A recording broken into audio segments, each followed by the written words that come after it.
Good morning. I'm Christina Matos Osorio, and I'm sitting here with Yas Batalvi, candidate running for SGA president. Tell me a little about yourself. Hi, Christina. Nice to meet you. So my name is Yasser, and I'm running for SGA president because I'm really excited about what we can accomplish. So I'm a junior. I'm a government major at Suffolk, and I've been in SGA since freshman year. I essentially started getting involved at Suffolk because I noticed that we had a community where, if you were a freshman or you were a commuter student, you needed to do things to be able to stay involved in a downtown campus community. So my journey at Suffolk has been one where I've tried to make sure I stay involved, make sure I try to do as much as I can and accomplish as much as I can, because I think that giving back to your community is one of the most important things. So I guess that's a little bit about me. What are some of the challenges that you see at Suffolk? So I think that Suffolk recently has been on a pretty phenomenal course. We have a new permanent president, which is really exciting. But some of the challenges that Suffolk faces are, unique to this type of school that Suffolk is. We're downtown, we're an urban campus, and that means that we don't always have the type of space that's necessary. But also, we've had challenges in our past where we've had presidents come and go at our university, and that doesn't allow us, I think, to create a plan, a long-term plan, to actually meet some of the goals that we set out for ourselves. So those are, I think, just some of the challenges that we face. But like any institution, Suffolk faces challenges. It's really how we handle them, I think, that really matters. How do you want to change these things around campus, and how do you want to implement them? Yeah, that's a good question. I think that there's some things that, frankly, student government can change, and then there's some that they can't. So at the institutional level, I don't know how much we can change about whether it's a presidential search or whether it's the structure of the university itself. But there's so many phenomenal things that we can do for students. I think that one of the most important ones is focusing on student space. Being a downtown campus, I think, sometimes is used as an excuse to give us disjointed amounts of space, sometimes in one building here, another building there. But I think the real goal should be a centralized student center where students can hang out between classes, where they can really feel at home, where you're not running into faculty or administrators. Yeah. So I think that that's one of my primary goals. And honestly, it's not easy to say that it's going to be completed anytime soon, because a project like this can take years to complete. But I think the only way change has ever been made at Suffolk is when you start a public conversation about it and people get excited about it and it gathers momentum, and I think that's been the case with the Student Center. One of the other ones that I want to talk about briefly is open textbooks. It's the idea that textbook prices are going way up because I think that professors are not, frankly, very cost conscious when they're making decisions about which textbooks to buy, or rather to make sure that students buy for their courses.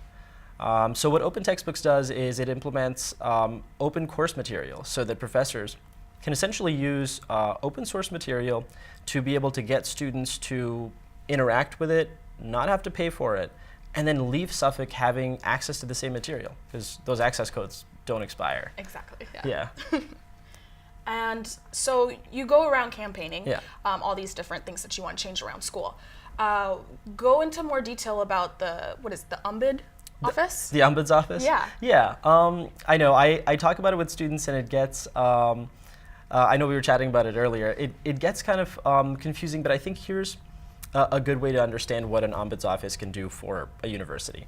And Suffolk, frankly, wouldn't be the first. Rather, an ombuds office has helped institutions across Boston, Northeastern, BU, UMass Amherst have one. Something like 400 different universities across the US have one. And it's an office that essentially stands on three legs of a stool: independence, impartiality, and confidentiality. So what it does is it creates an office at a university like Suffolk, which stands apart from the institution itself. So in a way, if you, as a student, or really any other member of our community, have a concern, about there's some sort of grievance that you want to express, very often those channels within a university aren't always looking out for what the right thing is to do. Often they try to make sure that they protect the reputation of the university, or they try and pass the buck to somebody else for later on. And what an ombuds office can accomplish is making sure that issues which become patterns are recognized, they're frankly dealt with, and that goes on a individual scale of one individual student's issue, but also on a pattern basis. So if there's like a systemic issue in our community, whether that's someone has concerns about a professor or a problematic or outdated policy, all those can be handled by an ombuds office. Okay. Yeah. And I know another thing that you're standing for is cameras in classrooms, recording them. Yeah. So, it's interesting because I should say most classrooms in Suffolk right now already have the equipment to record their lectures. So we already have cameras, in a lot of classrooms. And some professors actually do use those cameras to record their lectures. And I know, being a government student, some professors have put them up online and we can go back and watch them. And I think that that's really phenomenal. There's a lot of data that suggests that learning outcomes are improved if students get a chance to review their course material. But also, like I've been talking about, and I think a theme of this is not trying to reinvent the wheel. A lot of universities are already doing this, where they use course material, let's say in a situation of inclement weather, or where a professor has to cancel class. They can still have their classes recorded and then make them available to students to watch later on. What it does is it allows students essentially to be able to not fall behind. And if they want to review course material, they can do that. And something like this is frankly a almost free policy to implement. It just requires students to be able to express to deans and department chairs that this is just something that professors should be encouraged to do. And then you've been running throughout your years here at Suffolk for different positions, every election. Yeah, almost. Almost. Yeah. What's so different about this one? I think, so that's a really good question. I think that we are at a phenomenal point in our university where, because we have a new permanent president and because we're trying to implement a new strategic plan, we have the ability now to actually make real change. Because often in our university, conversations are started about things and then they sort of die out because not everything can happen overnight.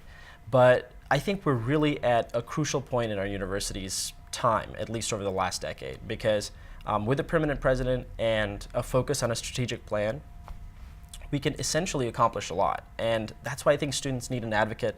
They need somebody who is essentially fearless in talking about what students want to achieve. And I think a lot of these changes I have been able to get feedback on. A lot of them I developed essentially with talking to students, conversations that you have and throughout my time in student government. So I'm really excited. I think that this is a really good opportunity for our university. And final thing is, for the students that are going to be watching this, what would you like to say to them? Well, I'd like to say, I don't know if I did a good enough job explaining all of this, but I have a website, so it's yasbatalvi.com. And they can go on there, and what students can do is essentially watch my video. They can get a chance to explore my platform in more detail. I had a chance about this ombuds office to write an op-ed for the Suffolk Journal. I think that does a better job perhaps than I've been able to explain it. And reading those, interacting with different candidates I think is really important. And not taking a seat back during this election. That's what I'd ask them to do. Great. Well, thank you for joining us, Yasser. Thank you so much for having me. Good luck with your campaign. Thanks.